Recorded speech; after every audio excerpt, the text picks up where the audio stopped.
Hello বন্ধুরা, এখন আমরা চলে এসেছি একটা নতুন ব্লগ নিয়ে। আর আপনাদের দেখাই আমি এখন কোথায় যাচ্ছি। কারণ আমি যাচ্ছি আমার দিদিদের বাড়ি। কারণ দিদির সাথে যাব আমি এখন একটা হাসপাতালে, এমআর বাঙ্গুর। কারণ ওখানে আমার কাকার মেয়ে ভর্তি রয়েছে। কারণ ওর কালকের একটি বাচ্চা হয়েছে, খুব সুন্দর একটা বেবি হয়েছে। তা যাব সেখানে এখন আমরা। তা আমি তো চিনি না, তাই এখন আমি দিদিদের বাড়িতে যাব। দিদিদের বাড়ি থেকে দিদির সাথে যাব। আর আমার সাথে এখন রয়েছে আমার বোন।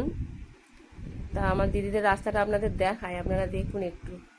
জায়গাটা চিনতে পারেন কি আপনারা একটু কমেন্টে প্লিজ জানাবেন। হুম,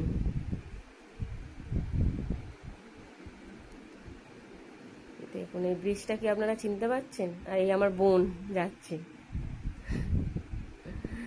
তা এই রাস্তাটা, এটা একটা মঞ্চ রয়েছে, খুব সুন্দর মঞ্চ। এখানে অনেক কিছু হয়, থিয়েটার, নাটক। তো দেখায় আপনাদেরকে মধুসূদন মঞ্চ, মঞ্চটির নাম। এই দিদিদের রুমে চলে এসেছি, রুমের কাছে। দেখুন,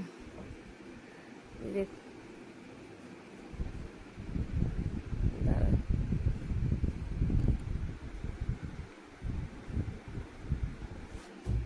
দিদির রুমে চলে এসেছি, দিদির শ্বশুর দাঁড়িয়ে আছে।